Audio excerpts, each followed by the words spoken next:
এত কষ্ট করে এত টাকা খরচ করে জমি করা, কিন্তু আলিগুলা নষ্ট হয়ে গেছে। আসসালামু আলাইকুম রহমতুল্লাহি বারাকাতু। প্রিয় দর্শক বন্ধুরা, দেখুন অনেক কষ্ট করে আলি ফালানো হয়েছিল আমাদের জমিটা। তো আলির কি অবস্থা দেখুন, জ্বলে গেছে, জানি না কি হয়েছে। তো অপর দিকে এপাশে গোবর নামানো হয়েছে খেতে, আর এখানে আলি নষ্ট হয়ে গেছে, জানি না হবে কি না। আমার তো মনে হয় না আর আলিগুলো সুন্দরভাবে হবে, কেন জানি নষ্ট হয়ে গেছে, আল্লাহ জানে। দেখুন এখানে এখানে গোবর নামানো হয়েছে, এটা আমাদের জমি।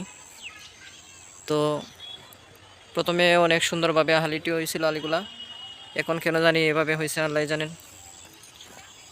এত কষ্টের, এত টাকা দিয়ে হাল বানানো হয়েছে, তারপর খেতে গোবর নামানো হয়েছে, পরিশেষে আলির যে অবস্থা আল্লাহ জানেন।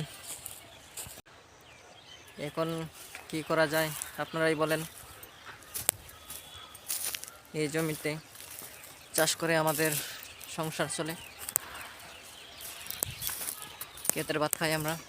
তো আলিগুলা এবার নষ্ট হয়ে গেছে, এবার কি হবে, আল্লাহ সহায় হন, আল্লাহ ভরসা।